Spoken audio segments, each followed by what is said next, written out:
Boussole Leadership Camp, c'est 3 jours de formation destinés aux jeunes pour leur permettre de développer des outils qui leur permettent de mieux faire ce qu'ils font déjà. En réalité, on s'adresse davantage à ces jeunes qui sont membres des structures, des associations, qui sont dans les partis politiques, mais qui ont un impact social.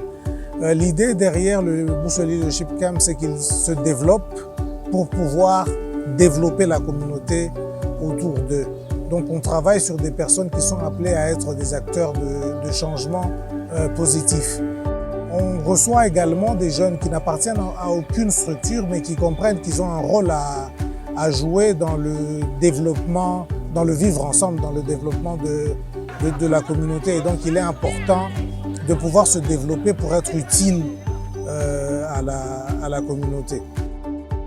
Yannick Moulangwa Moulab, je suis ingénieur civil, métallurgiste, travailleur dans une entreprise minière dans la province de Lualaba, ville de Kolwezi, membre d'une association sans but lucratif, Community Service Day Kolwezi, CSD en sigle de Kolwezi.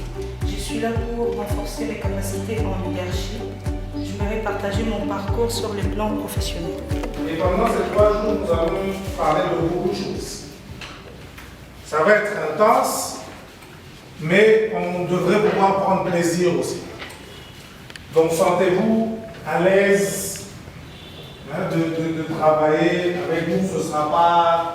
On va s'amuser, on va peut-être danser aussi, on va rire, on va prendre du plaisir à apprendre. On n'est pas ici pour être là en train de noter des choses. Ce n'est pas notre méthodologie d'apprentissage.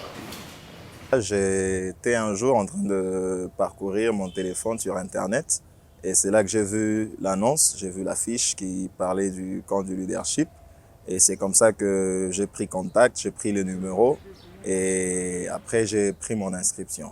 Quand je suis venue, je ne savais pas le thème, mais ce qui m'a plus amené, c'est la curiosité de charger davantage mon bagage intellectuel.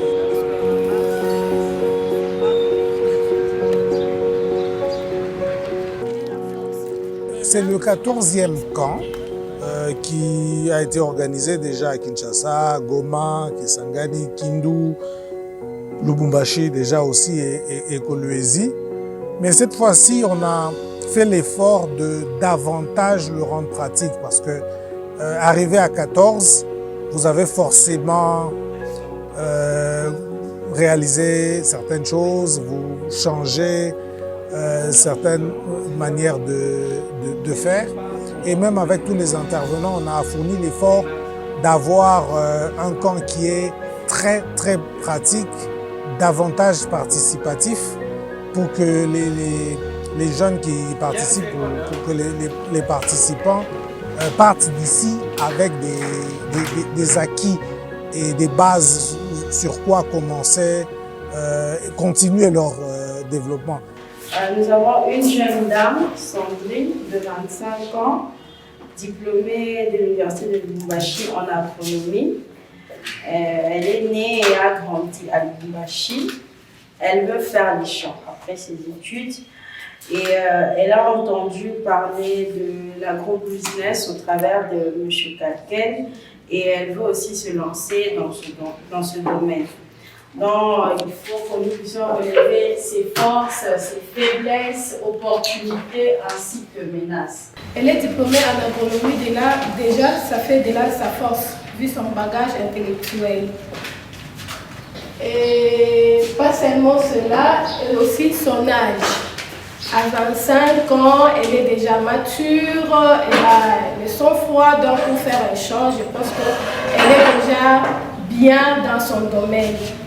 Son âge, son diplôme lui donne aussi la force. Premièrement, le manque d'argent est l'une des grandes faiblesses de Sandrine, c'est ça.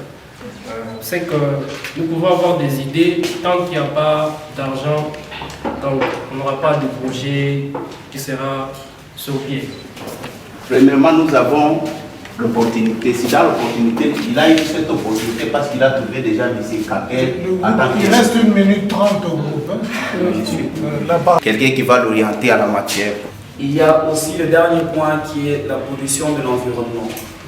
La ville de Lubumbashi est entourée des entreprises minières et nous savons qu'il y a des déchets chimiques qui polluent certaines rivières ou certaines terres.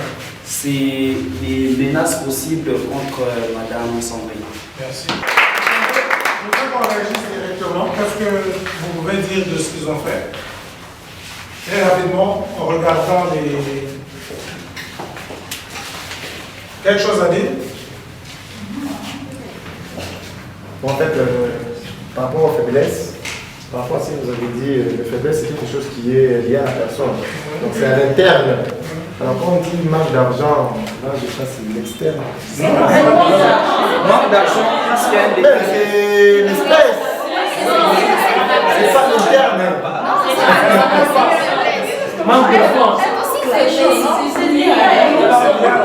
C'est lié à la personne parce qu'on a précisé que Madame Sandrine est née d'une famille modeste. D'une famille modeste. En fait, peut-être il y a une confusion.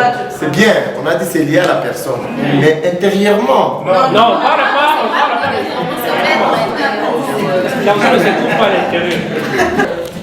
La présentation aussi n'est pas très top. Mais c'est quand même, il y a quand même des points assez. Aux menaces et aux opportunités, ça a été bien présenté quand même. Mais bon, ça va. Ok. Ouais, c'est une base, comme on l'a dit, mais il y a beaucoup de choses, comme on l'a dit, qui peuvent être ajoutées. Parce qu'en fait, rappelez-vous que quand vous faites une analyse, c'est une analyse qui va vous permettre de pouvoir trouver des solutions aussi à ça. Et donc, quand vous regardez, le plus de choses que vous avez, vous pouvez améliorer en termes de stratégie. Mais moi, j'ai juste une question. Quand vous parlez de... C'est quoi? Diplôme. Est-ce qu'un diplôme est une force? Ben oui. Avec Boussoué, j'ai d'abord été partie prenante dans plusieurs activités avec son directeur général, donc à la personne de M. Jean-Félix Mona. On s'est connus à travers un réseau des jeunes leaders et en tant que effectivement collaborateur, j'ai suivi plusieurs éditions différentes jusqu'à cette 14e édition où j'ai été également invité à participer avec une thématique orientée vers le leadership, l'engagement communautaire, beaucoup plus centré sur l'entrepreneuriat et également amener vraiment les jeunes ou les participants ici, hommes, femmes et autres, à pouvoir véritablement se développer dans ce domaine et améliorer leur jour. Nous faisons attention aux questions d'engagement communautaire, de volontariat et de justice sociale parce que ces jeunes sont appelés à être des responsables, ils ont déjà des responsabilités dans ce qu'ils font et qu'ils doivent prendre conscience de l'impact de chaque action qu'ils posent. Et donc on réfléchit sur, oui on se développe, mais quand on se développe, est-ce qu'on prend le soin de développer les personnes autour de soi et les communautés. Donc on fait beaucoup de travail d'équipe, des exercices de team building pour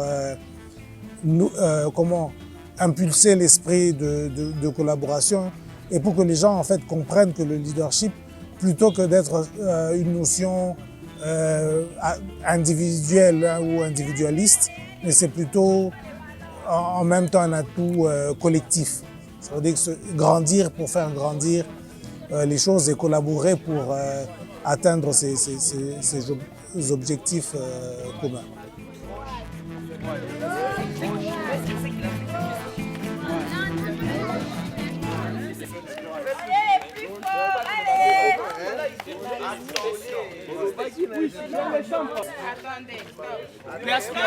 Comment votre problème? Vous ne pouvez pas arrêter afin que la personne qu'elle fait. Ça va? Ça va? La cadence. Vous avez dit? On avance?